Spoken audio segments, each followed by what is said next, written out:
Yes. Is there like water running?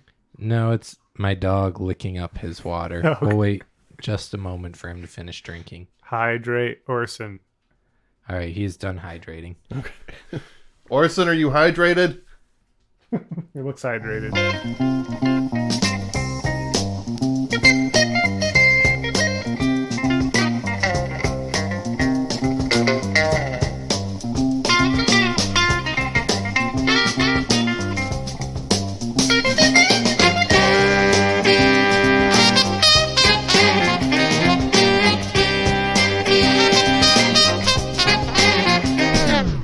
Welcome to I'd Buy That for $1, a podcast about inexpensive, common, and underappreciated records that are waiting to be rediscovered.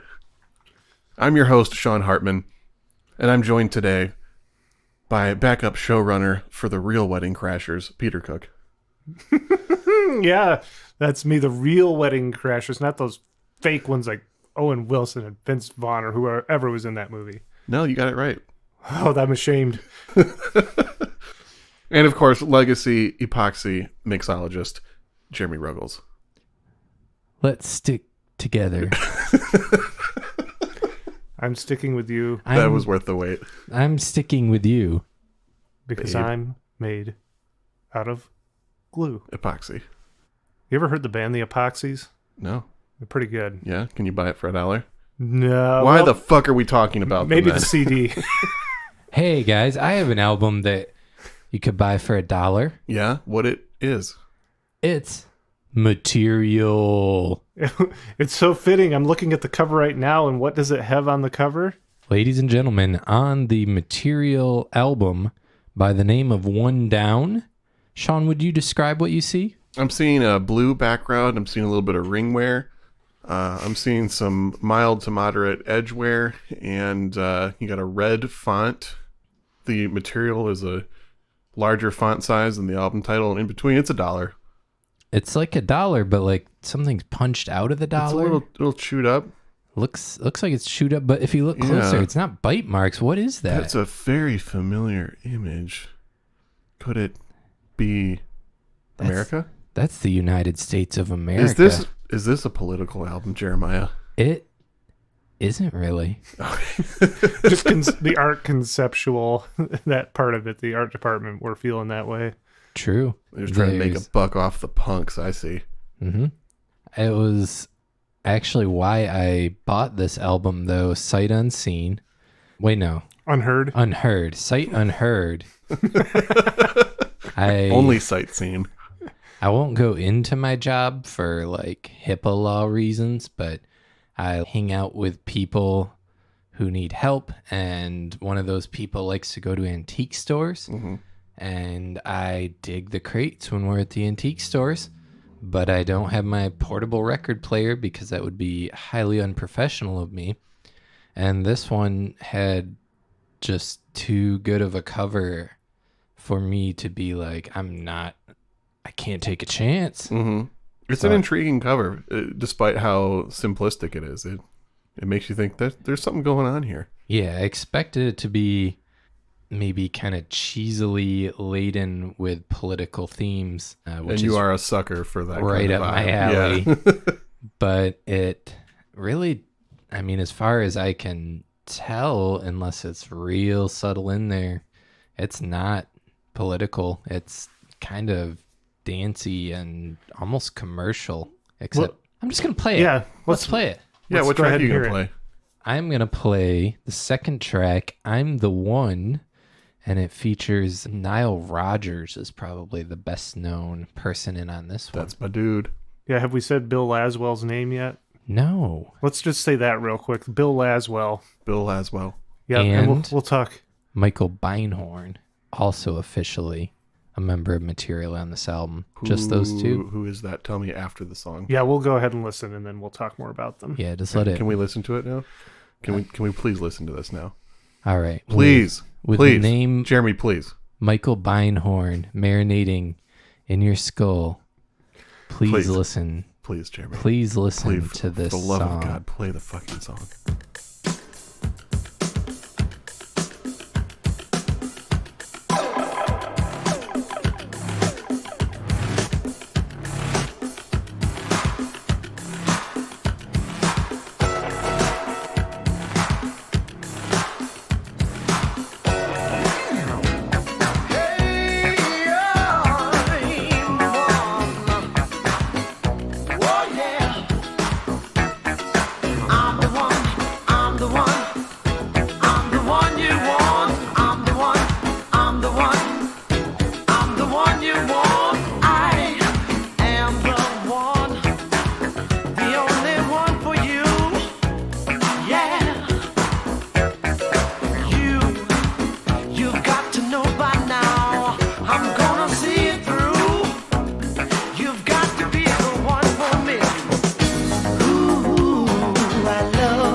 Sean said as soon as the guitar came in, that's Nile Rodgers for sure. Yeah. That's the official calling card. I kept thinking when I was previewing this, I had never heard it until Jeremy said it was his pick, but I kept forgetting that I was not listening to a Chic record at points. All right. Well, let me tell you guys about Material a little bit.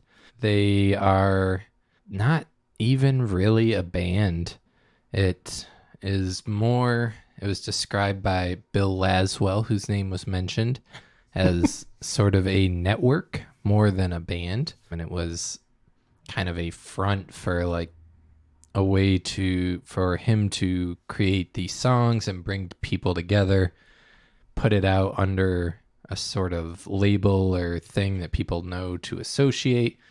And that's Material. What year was this album? This album was 1982. It was Material's third album. And Material themselves, I'll get a little bit into their history, and then I'm going to dive even further back. We're going to go a little non-linear, get a little Tarantino on you, I suppose. There'll be no like violence or guts, though. I don't think. No. None planned. Orson's eyeballing me, though. Material started out in New York in the mid to late 70s and was actually the backing band for David Allen of Gong. Okay. I knew that his name was associated with Material. Yeah, they started as just his backing band, and then he stopped performing with them, and they just became Material, and they would bring on guest vocalists. And it seems like every album they would put out, they would lose an official member and just pile in more collaborators until this album, when the only official members were Bill Laswell, who ultimately Material really just became Bill Laswell because after their next album, Michael Beinhorn, who is marinating in your mind right now, He's also still there. left. I'm going to just truck through Michael Beinhorn, cover him a little bit, and just move on from him. Okay. Then he's fully cooked after that, done marinating? Then he's, fully cooked and out of the oven. Okay. So, he quit Material as a band in 1984. How dare he? I know. Who does he think he is? Well, he thinks he's one of the most prominent producers of alt rock in the 90s, is who he thinks he is. He went on, starting shortly after that, he started producing albums with Red Hot Chili Peppers, Soul Asylum, Violent Femmes, Soundgarden, Hole, Marilyn Manson, Korn. This list just keeps getting better as you go. And you ready for the local tie-in here? Uh-huh. The Verve Pipe. Woo! Michigan represent.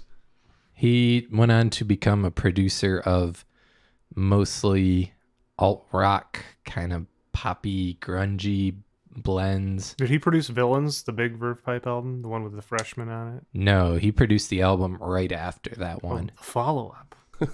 The fan favorite. The fan favorite. He went on to just kind of become a producer. When I read about his interviews with him, about his time in Material, he kind of views it as like that's where he cut his teeth actually playing an instrument, but ultimately seemed to recognize that he wasn't like a musician or a sort of performer. That was the other thing I picked up, is he's kind of the opposite of Bill Laswell in that he's not charismatic.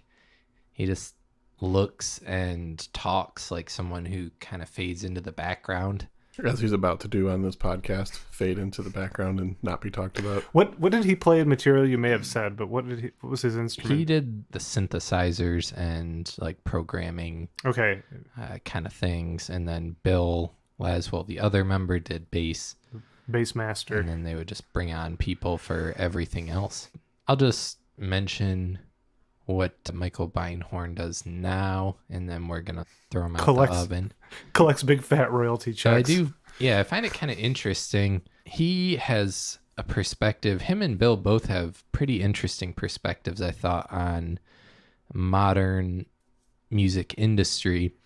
And Michael believes that a lot of great songs are being written but not done justice because there's no money to produce these things like there used to be. Like there's a handful of Lady Gaga and whoever that gets the $1 million recording setups, and everybody else is getting incredibly reduced budgets from the kind of budgets they were getting in the 80s and 90s. So these songs are coming out sort of half fleshed out, like not fully realized songs. So he is focused on not even producing anymore, but really helping people that he thinks are making good songs with the pre-production process of making sure the songs themselves are fully formed and the arrangements and everything are planned beforehand, so that when they do go into the studio, they can keep kind of run a tight ship and still come out with a decent product. I like that. That's interesting. Yeah. Yeah. He's kind of a pro bono producer now. Yeah, he's, I'm sure, has so much money and Yeah. Getting all that fame corn from money. Getting that corn money, that Marilyn Manson beautiful animals money or whatever. Well, that Red Hot Chili Peppers money too. Yeah. Yeah, the boy's got checks. Yeah. Soundgarden. He did the famous Soundgarden album with Black Hole Sun on it. and Super all that. Unknown. Yeah. I was around in 1994. I was 7. So I missed that one at the time. I was even younger than that. That brings us to the other member, Bill Laswell. Heard of him. You've heard of him. I've heard Do go of on, him. Sean. I've heard that he plays bass True. in this band and others. True.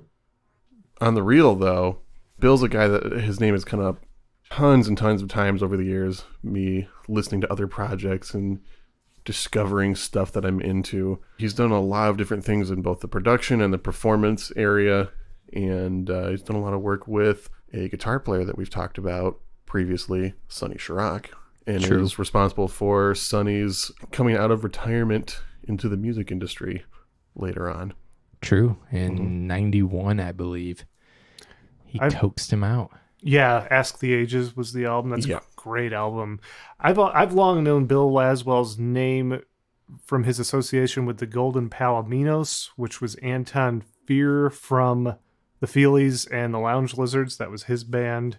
And I believe that's just a cornucopia of guests that have come through that project over the years. I don't know if it's still going or not. You may have mentioned the Golden Bill Laswell is involved in so much that we could probably have a whole show focused on Yeah. him.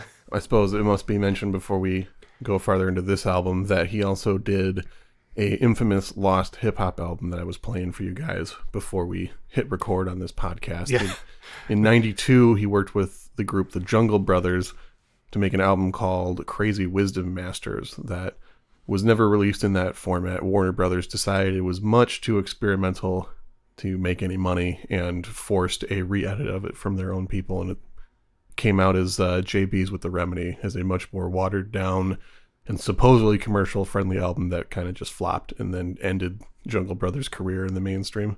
But the unreleased album is one of the greatest hip hop albums ever, and I wish more people knew about it, but it's still pretty much buried. You can find it on YouTube, but there's no official releases still.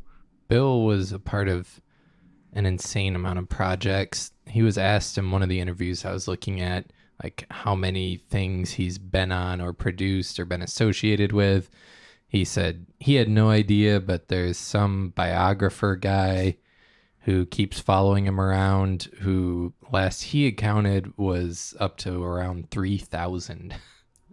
It's crazy. Yeah, and I'll just drop a little listicle on you of We love those lists. Hit me with that list, Jeremy.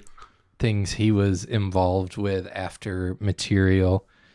He was called in to work with Mick Jagger on his solo stuff, Africa Bambaataa, Public Image Limited, Laurie Anderson, Peter Gabriel, The Last Poets, Buckethead, Sting, Soundtribe Sector 9, Lee Scratch Perry, Swans, The Ramones, and most famously, he and Michael Beinhorn produced and sort of shaped Herbie Hancock's Future Shock album. And they both wrote the song Rocket that became a big hit. Mm-hmm. And made a music video for that song that was made by Ooh, another tie-in. Godly and Cream from 10cc. Jeremy's My favorite favorite band. Yep. Yeah. It all comes back. I'm going to play another song and then we'll talk more. That's what we do here. Mm. Sounds good. What are we going to hear now, Jeremy? We're going to hear a little song called Memories. Is it good? Yes. Should I keep my headphones on while we listen to this one? Yes. All right, well.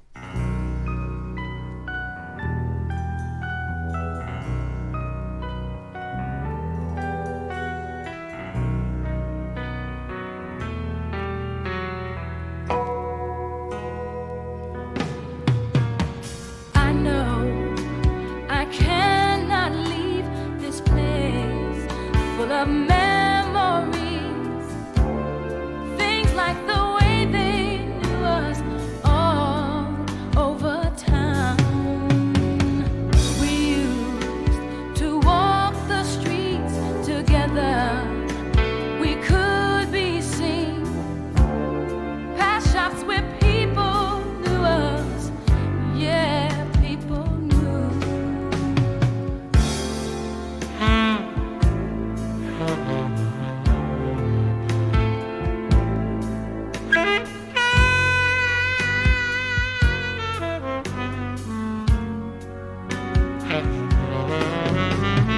I've got to choose between tomorrow and yesterday. I can't stop to think about my life here today.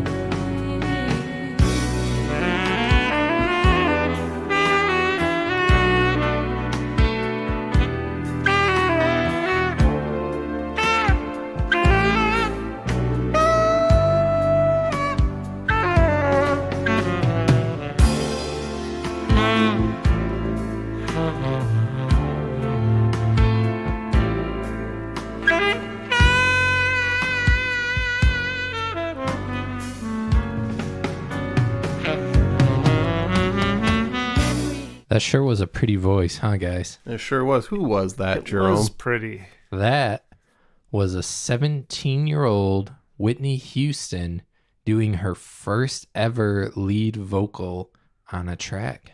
Incredible. I'm curious. She has a great voice. I'm curious if she ever did anything else. I think The Bodyguard. That's about it. She had a bit part in that film. Yeah. I think it sold a few copies. The Yeah. soundtrack. Also, what do you think of that sax? I thought that sax was pretty smooth. pretty Archie good. Shepp, son. Oh my god. That's as we said in the break, that's one of my all-time favorite saxophone players. Interesting that he got him on there. Yeah.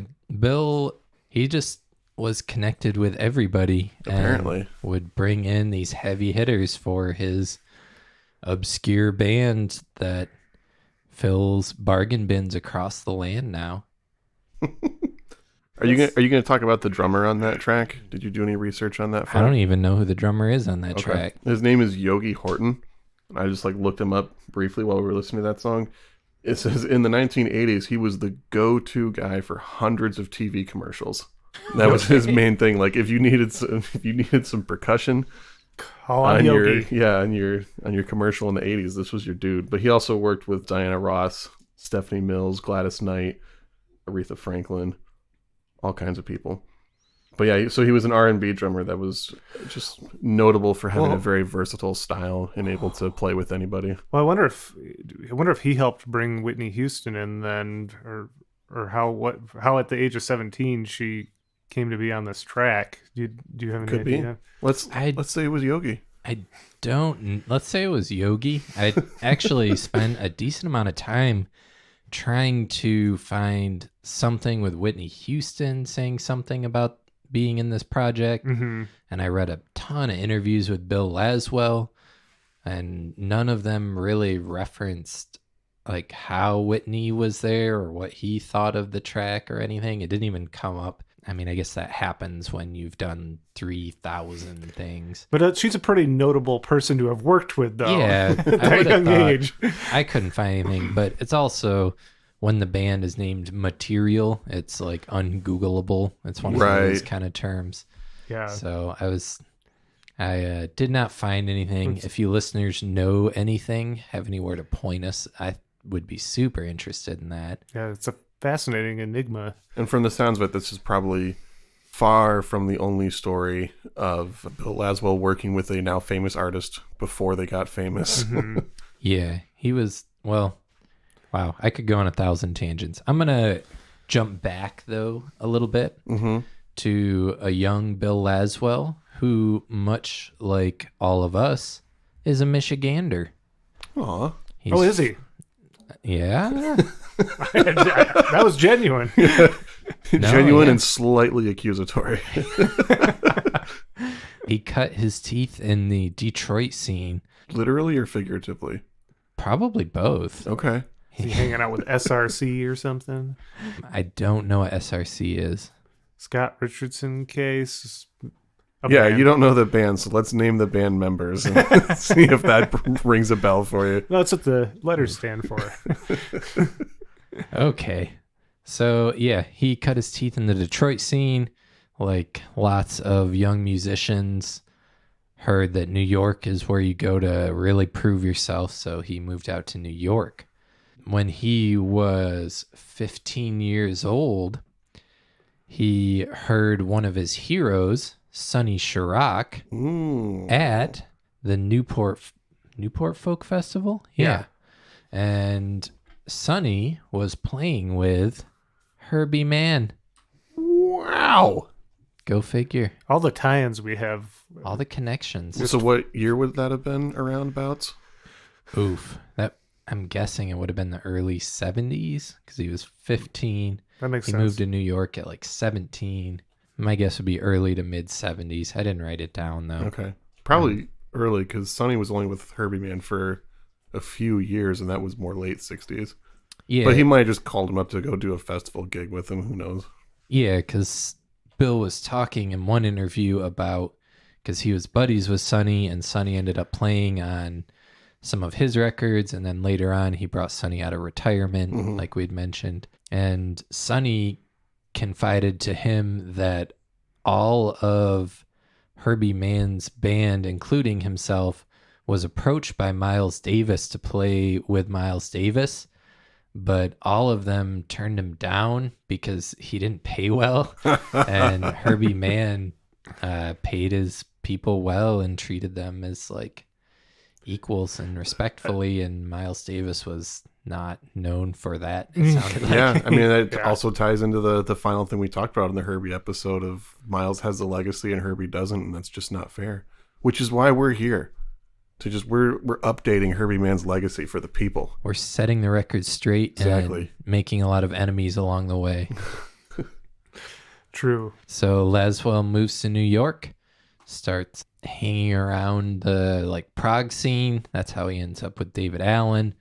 And From Gong. the rest is history. They end up making this crazy album.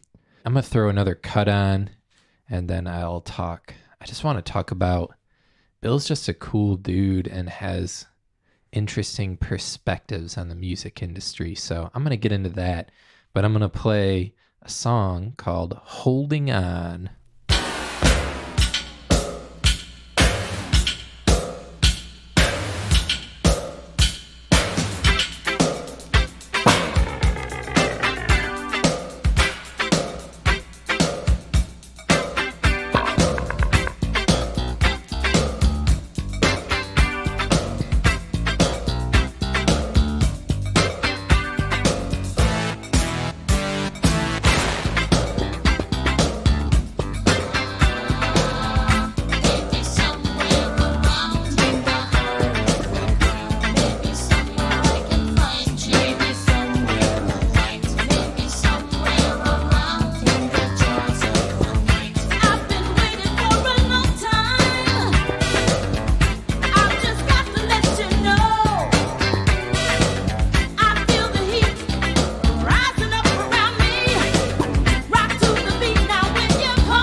That was not Whitney Houston, and we were trying to figure out who was doing the vocals on that track. We thought maybe Nana Hendrix, because Material's done some work with her, and she's on other tracks on this album, right? Correct. But that was not. That was a lady by the name of B.J. Nelson, who I just looked up. She had one solo record in 89. She was in a band called the Goon Squad that had a hit in 85 and wrote a song for the Goonies movie, but the scene was eventually cut. So if you got that director's cut of the Goon Squad, then you're probably familiar with Heck B.J. yeah. Nelson. And then later on, she was in a group called the Woo Warriors with Bernie Worrell from P-Funk, greatest keyboard player of all time. Wasn't he also in the Talking Heads? Yes. Yes. Awesome. Wow. He was the reason why the Talking Heads started writing really, really good music. They were, I mean, like even David Byrne had said, like, we were a pretty good band until Bernie Worrell joined and taught us all how to play instruments. Yeah, I remember in one of the interviews I was reading about Bill, he described him as one of the most underrated musicians, like alive or making music. Yeah. He has his fingerprints on all kinds of things that people don't know, Definitely. and he gets no love for it. And he died broke, as far as I know. Wow. Yeah. As I mentioned before, Bill comes off as very charismatic and clearly was excellent in networking. He went on to like make his own labels and would organize these various projects and bands, and he kind of became the go-to sort of, he didn't like being called a producer, but anytime a band needed a new sound, needed something different or a different element to be brought in, they go to Bill and be like, hey, Bill, make this interesting. And he would just throw all kinds of crazy ideas at it and make really interesting music that was often not popular, but he was able to get labels to keep throwing money at him. Yeah. And a lot of that music has aged better than some of the stuff that might have been more popular at the time. Yeah. Yeah, I think he has a quote that I am unclear if he was just quoting it or if he actually thought of it, but I think really captures his perspective, where he says, art is not a mirror, art is a hammer. That sounds about right for his approach. Yeah, he believes in building and creating something actually new, not reflecting Just a feeling you Yeah. have, Or smashing the mirror. or smashing the mirror. Yeah. And building something in its place. Yeah. Destruction and creation. The urge to destroy is a creative urge, huh? Woo! Huh? Here we go. Cathartic. Anyways, Laswell, he also had interesting views on modern productions versus how it used to be, old folks and they're like, things used to be different.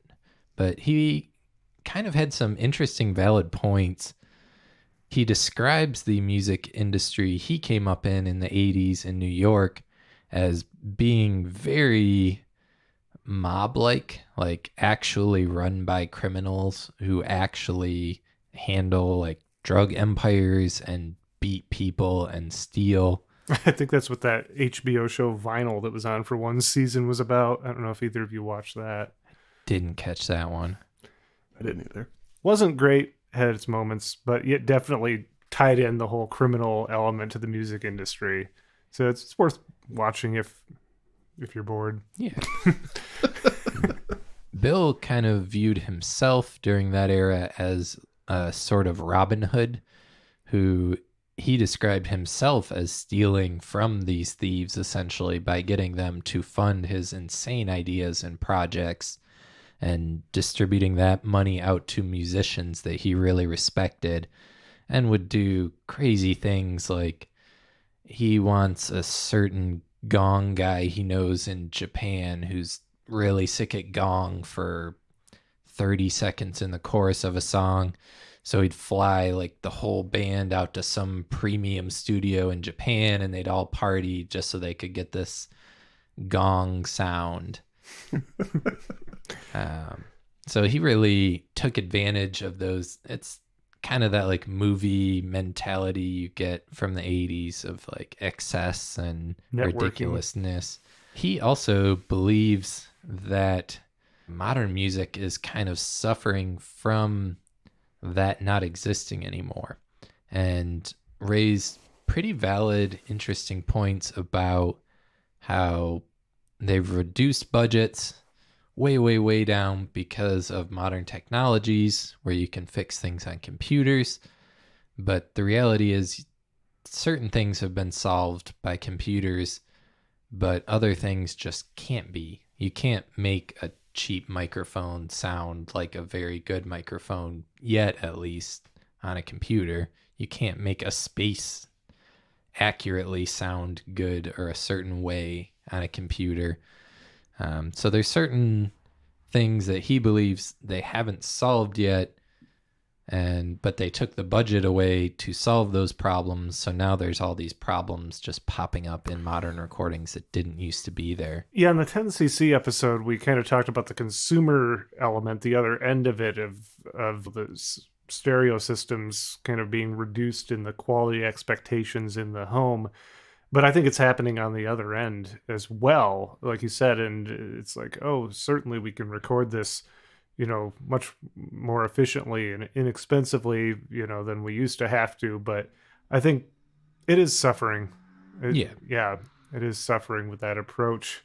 I don't think that we can emulate some of the recording techniques as well as we think we can. Yeah. And he seems to kind of lament that he can't serve in that Robin Hood role anymore either, of giving some guy that he likes who wants to be a guitar player $80,000 to play guitar on some track, and that guy doesn't have to work for 3 years or find another gig. Like, all those kind of opportunities have been lost because there's just not money flowing in like there used to be.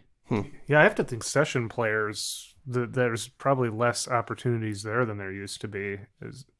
Oh, absolutely. Oh, yeah. We go through these records and we see these people over and over again, and the session players, and I just don't know if that's people are making careers out of it like they used to be able to. Mm-mm. He also interestingly described the modern record industry when he was asked about like streaming services.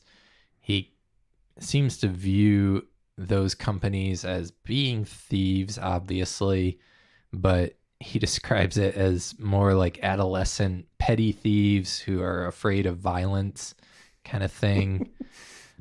Seem to like actively promote that back in my day, our thieves and our music industry criminals were like actually tough and scary.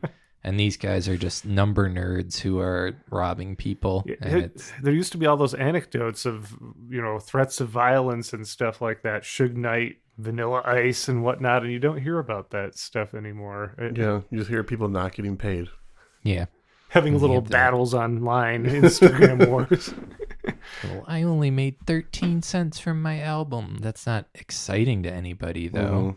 It doesn't make news. It just disappears into the ether and they keep getting away with it. Are you suggesting that people should start threatening Spotify with violence? I would never. Just saying, those guys, they're not buff. They're at computers all day. Their home security code is. Be very vulnerable, I imagine. Uh-huh. A brick will get you through the window and a baseball bat. You own the company. That's harsh. This is where we expected this to go, right? This is not how I expected this to go, but yeah, Bill Laswell, guy kind of rules. What label is this on, Jeremy? I don't know if you said at the beginning what label. Oh, he's going for the record. He doesn't know. He's going to clean this up in post, make you think that he had the answer right, but he doesn't. That's true. This came out on Elektra Records. It's Elektra? Elektra. Okay, I was wondering if it was on ZE or Z Records, which is that compilation that I mentioned on our Christmas episode that Waitress's Christmas song was on. Material were also on that as well. Bill Laswell's Material were on that. So yeah, it seems like he was pretty deeply ingrained in the music community, and yeah, he knew everybody. Well, Is there anything else of material interest? I'll go out on one more song, but I just wanted to throw this little nugget into the air because I feel like it also captured how weird Bill Laswell is and how he's worked with all these famous music people and in the music industry, but without any seeming interest to be popular, or he doesn't even seem to understand like how to make a popular thing, even though he's done it on accident a few times. But at one point he decided that the soundtrack for Koyaanisqatsi? yes, Okay. he thought that Philip Glass's soundtrack didn't really fit very well. So he went in and redid the soundtrack just for himself to like release as an alternative soundtrack for that movie. Wow. And I felt like that just captured like I think of that as a pretty iconic soundtrack. I mean, I know Philip Yeah. Glass, but yet still, that's pretty funny that would be his takeaway. That doesn't fit this time lapse. yeah, I better images. redo it myself. Yeah, that's Bill Laswell right there. So if you're digging this, he went on to make all kinds of other interesting albums under the Material name and under like lots of other band names. I think he had 74 studio albums that were like his albums, and then he's on or produced countless other albums. So what are we going to be? Are we going to be going out on this number? We're going to go out on this number. Okay. So we're signing off. We're signing off because this has been I'd Buy That for $1. And my name is Jeremy Ruggles. My name is Peter Cook. And I'm Sean Hartman. And I'm going to leave you off with the song Don't Lose Control. Don't do it.